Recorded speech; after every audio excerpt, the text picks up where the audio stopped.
లేదు మా దగ్గర భూమి మొత్తం ఎందుకంటే మీరు అవుట్ సైడ్ ఉన్నారు, పొలాలు లేకపోతే లేదు సార్ మేమే తయారు చేసుకుంటామంటే కూడా మీ దగ్గర ఒక లొంగ చదువుకొని డైలీ వచ్చేటటువంటి ఏదైతే మీరు ఇప్పుడు చెప్పినటువంటి అన్నం కానీ, తర్వాత ఆకులు కానీ, దాని తర్వాత కూరగాయల పొట్టు కానీ ఏదైనా ఉన్నా కూడా దానిలో అట్ట ముక్కలు, దాని తర్వాత పాల ప్యాకెట్లు, నూనె ప్యాకెట్లు ఇవన్నీ కూడా దీన్ని ఏమంటామంటే పొడి చెత్త.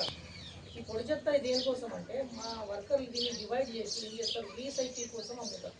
వాటర్ బాటిల్ మనం ఒకసారి వాడినామా ఫ్రెష్ చేసి పడేస్తాం, మళ్ళీ దాన్ని యూజ్ చేస్తాం, మళ్ళీ దానిలోనే మళ్ళీ ఫ్రెష్ చేసి మళ్ళీ నీళ్ళు ఇస్తాం. కాబట్టి దాన్ని రీసైకిల్ చేయడం కోసము ఏదైతే పొడి చెత్త ఉందో దాన్ని వాడతాం. కాబట్టి ఆ పొడి చెత్తను మాత్రం కంపల్సరీగా బండికి ఇవ్వండి, దాన్ని రీసైకిల్